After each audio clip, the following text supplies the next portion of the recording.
All right, today we're jumping into Al-Fatihah, the very first chapter of the Quran. We're going to peel back the layers of this incredibly short but super powerful text to really get why it's at the absolute heart of Islam.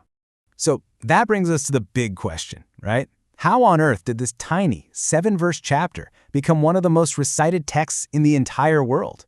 I mean, it's the bedrock of Islamic prayer, recited billions of times a day. What's going on there? Let's dig in.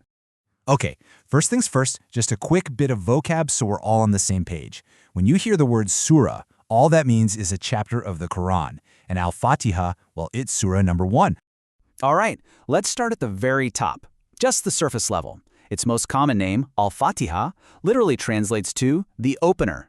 And that makes perfect sense, right? It opens the book, the Quran, and it opens every single formal prayer. But don't let that simplicity fool you. I mean, just look at its length. The whole chapter is only 7 verses. That's it. In Arabic, they're called ayat. And get this, within those 7 little verses, there are only 25 words.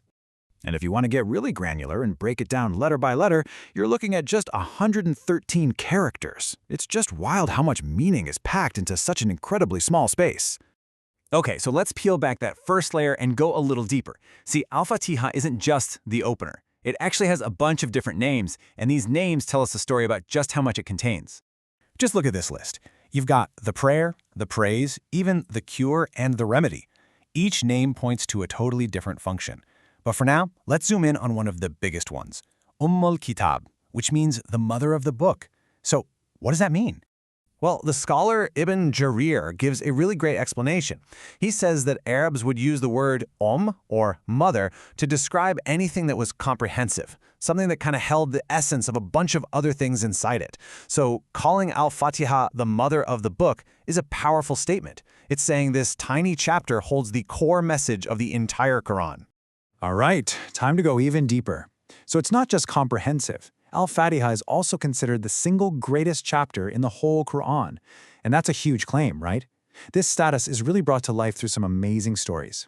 And these stories, they come to us from the Hadith. If you're not familiar, the Hadith are basically the recorded sayings and actions of the Prophet Muhammad. They're super important for giving context to the Quran. So in one really well-known story, the Prophet Muhammad goes up to one of his companions in the mosque, the masjid, and says, "Before you leave, I'm going to teach you the greatest surah in the Quran." I mean, can you imagine the anticipation? What could it be? And the big reveal? It was Al-Fatihah. He even gave it another name, the 7 repeated verses. This was him confirming its incredible, elevated status. This wasn't just some random chapter, it was the greatest one. But wait, there's more.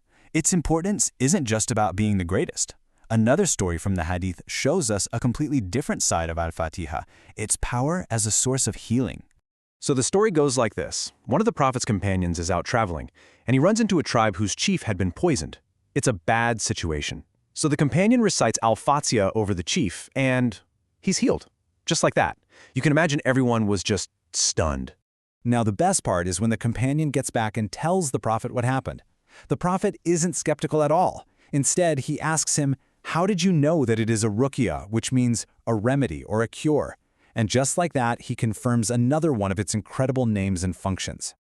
Okay, so we've seen it's the opener, it's the mother of the book, it's the greatest chapter, but now we get to the absolute core of it all. This is the deepest, most profound layer.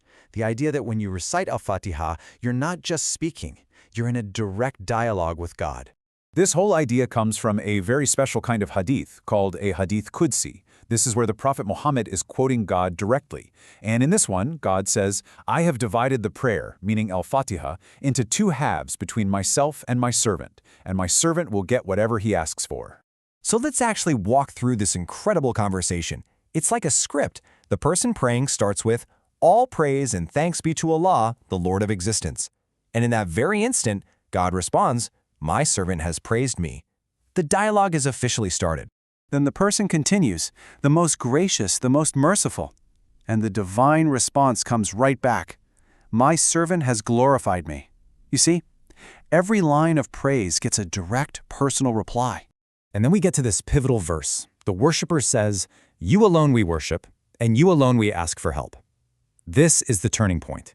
And God's response is, "This is between me and my servant."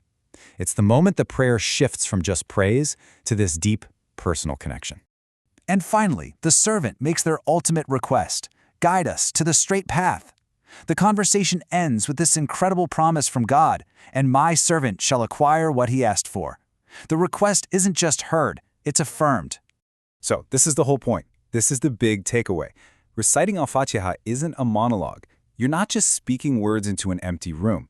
It's understood to be an active, real-time conversation between you and God. And that really leaves us with something to think about, doesn't it?